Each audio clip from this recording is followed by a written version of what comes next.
ለኝም ነበር እውነት ለመናገር የሷ ነው አደራ። ሌሎቻችሁ እንደው በእግዚአብሔር ስም ነው መጠየቃችሁ፣ በእሷ አካውንት እንዳትከፍቱ። ብዙ የምንማርባት እህታችን ናትና በብዙ ነገር ላይ ሀሳቦች በነፃነት የምትናገር እህቴ ናትና በጣም ነው ማደንቃት። በጣም ነው ማደንቃት።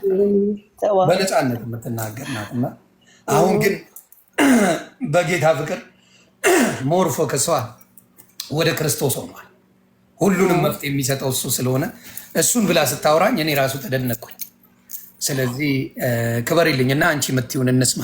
ቤተሰብ ታብታብ ኮፒ ሊንክ በማድረግ የሚገርምህ አንተ እንደዚህ አይነት ውሳኔ ወስነ ከመምጣት በፊት እኔ አንዳንዴ በጸሎቴ መሃል አስቢያቸው ማላቃቸው ሰዎች ያመጣብኝና እግዚአብሔር በጣም ስለነሱ እንዳስብ ካረገ ምንድነው ብዬ ጸልያለሁ። እና ምን አይነት መልእክት ይመጣል ወደኔ? ዮኒ ምንም ጥያቄ የለውም፣ የተከፈተ አእምሮ ነው ያለህ፣ አንደበት አለህ። ከራስህ ይመስልሃል እንጂ በዓለም ውስጥ ሆነህ ራሱ ያንን አንደበት የሰጠ ምንም ነገር ተናግረ ሰዎች እንዲያዳምጡ እንዲከተሉ ያደረገው እግዚአብሔር ነው። ገባ? በአንተ ዙሪያ የሚወዱህም የሚጠሉህም ይሁን whatever the case ሰዎች አንተን ያዳምጣሉ። በአንተ ዙሪያ በጣም ብዙ ሰዎች አሉ። ትልቅ ደረጃም ያለ ሁሉም ሰው ይሰማሃል። እግዚአብሔር ይሄንን ሰው አንድ ቀን ወደ ራሱ ሊቀይረው እንደሚችል እያሰብኩኝ በቃ ወስንና ተጠቅለል ወደ ክርስቶስ። ምንም አይነት ብሔረሰብን እየጠራህ አትውቀስም፣ አታሞግስም። በቃ ሌሎች ነገሮች ወደ ኋላ አልሄድም። ከዚህ በፊት ሁላችንም የምንለው የነበረውን ነገር አቁመህ የጌታን ነገር ወስነህ ግባ፣ ወደ ክርስቶስ ና። እንዲህ አይነት መልእክት ለአንተ ለማስተላለፍ በሶሻል ሚዲያ ላይ እያሰብኩኝ ከሆነ ጊዜ በኋላ ግን እንዲህ እንደ ልቤ የተሰማኝን አላወራም። ትንሽ ባላንስ አረጋለሁ። ሰዎች ቶሎ ሴንሲቲቭ ስለሚሆኑ ከሃይማኖት ልዩነት አንጻር እንደዚህ ጸብጫሪ ነገርም ከአንተ ንግግር መዘው ስለሚያወጡ ፈርቼ ተውኩት። ከዛ በ4 ቀን ውስጥ በአቡነ ገብርኤል ንግግር ምክንያት ተቀይረ ሳይ እስከዛሬ ዮኒ ተቀይሮ ይመለሳል የሚሉ ሰዎች ነበሩ አይደል? ኖ አልኩኝ። ይሄ ኮንፈርሜሽን ነው። ይሄ በቃ የመወለጃ ጊዜ ነው። በቃ 9 ወር ካልሞላ ልጅ አይወለድም አይደለ? የእግዚአብሔር ቃል ዘር ውስጥ ነበረ። ታይሙን ጠብቆ ግን አሁን መታል። የምነግርህ ነገር ምንድነው? ይሄንኛው ሌሎች አሁን ወደቀ ነገ ይመለሳል እያሉ ይጠባበቃሉ። እኔ በጣም እርግጠኛ ሆኜ የምናገረው ይሄ የእግዚአብሔር ጥሪ እንደሆነ አስባለሁ። ምክንያቱም ጴንጤ ሰብኩ አይደለም ያመጣ።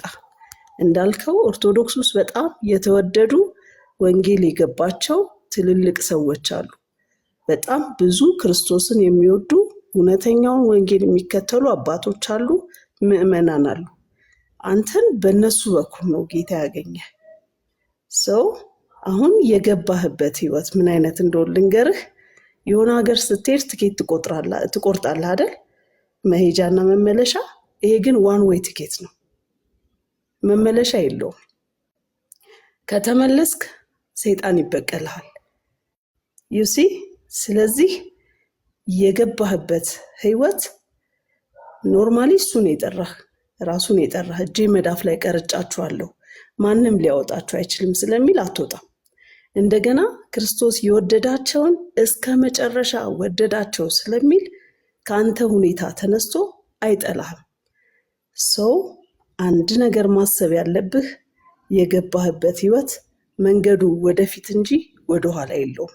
ልክ አንድ እርምጃ ወደፊት ስትራመድ ትላንት የረገጥከው መሬት ተንዷል ኦልሬዲ። ዞር ብትል ገደል ነው ያለው። ስለዚህ ጀስት ፎከስ ኦን ጂሰስ። ጴጥሮስ በውሃ ላይ በተራመደ ጊዜ የጠራው ኢየሱስን አይኑን ሲያይ ባህሩ ላይ መራመድ ችሎ ነበር። ዙሪያውን ግን ሲመለከት ወጀቡን አውሎውን ሲመለከት እኔ ነኝ በዚህ መራመደው ምናልባት ብሎ ይሆናል መስመጥ ጀመረ። ግን ደግሞ የጠራው ታማኝ ስለሆነ እጁን ጎትቶ አወጣው። የጠራህ ኢየሱስ ነው እስከ ዘላለም ድረስ። በአብ ቀኝ አንተ እንደተወለድክ ወዲያው የመንግስተ ሰማያት ዜጋ ነህ፣ ለዚሽ ምድር እንግዳ ነህ። ስለዚህ አሁንም የምነግርህ ሰዎችን እንዳታይ አይንህ ተሰቅሎ ያዳነህ ኢየሱስ ላይ ለዘላለም እንደዛ ይሁን። በጣም በቅርብ ሰዎች ሳይቀር ፈተና ሊደርስ ይችላል። ስለዚህ እግዚአብሔርን እርዳኝ፣ አግዘኝ በለውና ውደዳቸው። መስቀል ላይ ያለው ከጎንና ከጎን ሰው ተሰቅሎ ጌታ ሁለቱ የተለያየ ሀሳብ ነበረባቸው አይደል? የእኛም ህይወት ሁሌ መስቀል ላይ ነው። ክርስቶስን ስንከተል ሁሉም የራሱን መስቀል ይዞ ይከተለኝ ነው የሚለው። አንደኛው ምን ይለዋል? ጌታ ከሆንክ እኛንም አድን፣ ራስህንም አድን ይለዋል። አንዱ ደግሞ በፍርድ ወንበር እንኳን ተቀምጠህ በዚች ሰዓት እንኳን እንደው አትፈራምን? እኛ ስለ ኃጢአታችን ይሄ ፍርድ አገኘን፣ እሱ ንጹህ ነበር ብሎ መሰከረ። ከዛ በመንግስት አስበኝ አለው። የመጀመሪያ ሰው እሱ ነው የሆነው። ሃይማኖቱ ኦርቶዶክስ አልነበረም፣ ጴንጤ አልነበረም፣ ካቶሊክ አልነበረም። ኢየሱስን ያመነ ነው የመጀመሪያው ሰው። አስበሃል? ዛሬ በገነት የተባለ ከነ ዳዊት ቀድሞ ዩሲ። ስለዚህ ሁሌ በእኛም መስቀል ላይ እንዲህ አይነት ሰዎች አሉ፣ ዳርና ዳር። ሰዎች እንኳ ቢጠፉ ሀሳባችን አንተ ትላንት እንዲህ ነበርክ ይልሃል። አንተ ትላንት እንዲያረክ አዩ ሲሪየስ? አሁን አንተ እውነት በዚህ መንገድ ትቀጥላለህ? እነዚህ አይነት ምቾቶችን አንተ ይልሃል ራስህ። ሰው ቢጠፋ እንኳን የዚህ ሰዓት ላይ አትስማው። በቃ ወደደኝ በለው።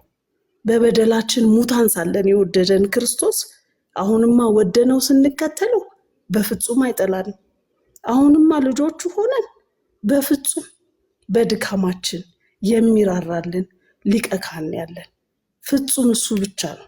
ከቅድስት ድንግል ማርያም የተወለደው ኢየሱስ ክርስቶስ ፍጹም ሰው ፍጹም አምላክ የሆነው እሱ ብቻ ንጹህ የሰው ዘር።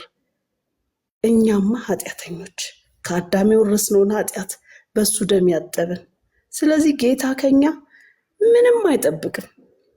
ከዳንን በኋላ የጽድቅን ስራ ለመፈጸም በአእምሯችን መታደስ ለመለወጥ ሰዎች እኛን ሲያዩ የኢየሱስን መልክ እኛ ላይ እንዲያዩ ዕለት ዕለት ራሳችንን እየሰራን የቃሉን ወተት እየጠጣን መጽሐፍ ቅዱስ እያነበብን ከቅዱሳን ጋር እየተገናኘን ከነሱ ጋር ውይይት እያደረግን ወንጌል እየተማርን ራሳችንን ለመቀየር እናለማምዳለን።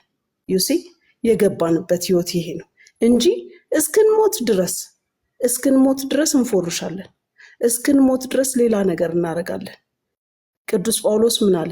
ራሴን የማልፈልገውን ነገር ሳደርግ አገኘዋለሁ ብሏል። እዚህ ስጋ ውስጥ እስከተቀመጥን ድረስ ወደ ጌታ እስክንሄድ የሆኑ ስህተቶች አይጠፉም። ዋና መገለጫችን ግን እሱ አይደለም። ጌታ እስከ መጨረሻ ወዶናል። እኛ በፍቅር ሰዎችን መያዝ አለብን። ስለዚህ አሁን አንተም የተወለድክ ልጅ ነህ፣ የወተት ስቴጅ ላይ ነው ያለኸው። ስለዚህ የቃሉን ወተት ጠጣ። ልዩነቶች ላይ ፎከስ አታድርግ። ጀስት ፎከስ በቃ ከክርስቶስ ጋር ያለህን ፍቅር፣ ከመንፈስ ቅዱስ ጋር ያለህን ህብረት እሱን በደንብ አድርገህ እንጆ ያድርገው እና በአካባቢህ ያሉ ሰዎችም እንዲያግዙ እንትን በል። በተረፈ ከሰው ምንም አትጠብቅ። ትልቅ ያልከው ሰው ሲፎርሽ ብታይ ቅድም እንዳልከው ጸልይለት እንጂ ማንም ላይ እንዳትፈርድ። እሺ ይሁንዬ። this is what I'm saying። ተባረኪልኝ። እንደዛ ነው። አይ ሰዎችንማ እያየን መልስ ስንሰጥ ነበር እኮ ጥግ ድረስ። ሰዎችን እያየው ብዙ ጊዜ ተሰናክያለሁ፣ ወድቄያለሁ። ለሰዎች ነበር መልስ የምሰጠው። ከሰዎች ጋር ነበር ግብግቤ። እንኳን ከሰው ሳይሆን ከመንግስት ጋር ሁላ ግብግብ የምፈጠር ሰው ነበርኩ። እንዳልኩሽ አቡነ ገብርኤል ለእኔ ነው የተናገሩት ያንን መልእክት፣ ለሌላ አይመስለኝም። እኔ እንድድንበት ያንን ቃል አንድ ሰው አድነውበታል። እግዚአብሔር ይመስገን። የኢየሱስ ክርስቶስ ቤዛነት፣ የኢየሱስ ክርስቶስ ኃያልነት ብቻውን እንደሚያድን ማመን የሚያስከስስ ከሆነ እንደፈለገ ልከሰስበት፣ ያንን አምናለሁ። ግን የሚገርምሽ ምላሼ ወርቃማ ሆኖ አገኘሁት። ምላሼ በስድብ የታጀበ ሳይሆን በፍቅር የታጀበ ሆኖ አገኘሁት። ምላሼ ሌሎቹን እንደኔ የነበሩትን ከማሳደድ ይልቅ ለነሱ መጸለይ አድርጉ። የኔ ሁልጊዜም እንኳን እኔ ለሌሎችም በአሁን ሰዓት እያልኩ ያለሁት በቀራንዮ የተሰቀለውን ኢየሱስ ክርስቶስ እንመልከት እንጂ ሰዎችንማ ስጋ ለባሽ ነው። ማንም በህግ የሚጸድቅ የለም። ይሄ ሰው ፐርፌክት ነው የሚባል የለም የሚሉ ሰዎች አሉ፣ ጻድቅ ሰዎች አሉ ብለው የሚያምኑ አሉ ሌሎች። ጻድቅ ግን ክርስቶስ ኢየሱስ ብቻ ነው። ስለዚህ አሁንም መቼም ቢሆን የማደርገው ነገር የምመላለሰው በሱ ነው፣ በብርሃን በሆነው በኢየሱስ ክርስቶስ እንጂ ሰውን ባይ ኢቭን በክርስትና ውስጥ ያሉ ወንድምና እህቶቼ ሲወድቁ ባይ አበረታለሁ፣ እጸልያለሁ እንጂ አልገፋም። ጀጅመንታል የመሆን ሜንታሊቲ ሙሉ በሙሉ ዜሮ ገብቷል። ነቨር ጀጅ ቢኮዝ አወዳጋ እኔ ነበርኩኝ ጀጅ ሳረግ የነበረው እኔ ነበርኩ ሰዎችን እየተከታተልኩ ነው ሳሳለ ነበረው። ስለዚህ እኔ ማኖኜ ነው ሌሎቹን ጀጅ በማድረግ ላይ የምከሰተው እና የክርስቶስ ጆርኒን ከሱ ጋር እንጂ ከሰው ጋር አልጀመርኩትም። ከሰው ጋር አይደለም፣ ተሰብኬ አይደለም፣ ጴንጤ ሰብኮኝ አይደለም ክርስቲያን ያደረገኝ ራሱ የቤቴ አባት ናቸው። ዛሬ በቁም እስር ያሉ አባት ናቸው ክርስቲያን ያደርጉኝ። ክርስቶስን የግል አዳኝ አድርጌ እንድቀበል ያደረጉኝ አባታችን ናቸው። ስለዚህ እኔ በሳቸው ደስተኛ ነኝ። አንድም ጴንጤ ሆን ብሎ ሲሰበክ ሰምቼው አላውቅም። ጌታን ተቀበል እንጂ ጴንጤ ጌታን ተቀበል እንጂ የሚለው ጴንጤ ሁን ብሎ አንድ ስብከት የለውም ስለማቅ ማለት ነው። እና በዛ በጣም ደስተኛ ነኝ። ሰላሜን አገኘሁ። 15ኛ ቀኔን ያዝኩ። 2 ሳምንቴን ማለት አንድ ክፉ ቃል ሳይወጣኝ ክብሩን እሱ ይውሰድ። አሜን። የ15 ዓመት የስድብ ኮንቴነር ገደል ገብቷል። በቃ አዲስ የተወለደው ማንነታችሁ ኃጢአት ሊሰራ አይችልም ይላል የእግዚአብሔር ቃል። እና በጣም ደስታ ላይ ነው ያለሁት። የሚገርምሽ ይህንን ጣዕም ማጣት ስለማልፈልግ ኢየሱስ ጋር ነው የምጣበቀው። ጣዕሙን ማጣት አልፈልግም። ቴስቱ በጣም ደስ እያለኝ መጽሐፍ ቅዱስ ነው የማነበው፣ መዝሙር ነው። በቃ ይሄ የከበደኝን ወዳጆቼን ጠይቃለሁ እና ግር ያለኝ ነገሮች ሲኖሩ ሀሳብ ያካፍሉኛል። እኔም ብቻ ሳልሆን እኔ ቤት ፔጅ ላይ የሚመጡ ወንድምናቶች አብረን ነው የምንካፈለው። ሰላሜን አገኘው፣ ህይወት አገኘው። ህይወት አሁን ነው የተስተካከለልኝ። እውነት ለመናገር ምንም ነገር እኔ ብዙ ነገር ያየው ሰው ነኝ። ገንዘብ አይገርመኝ፣ ምን አይገርመኝ።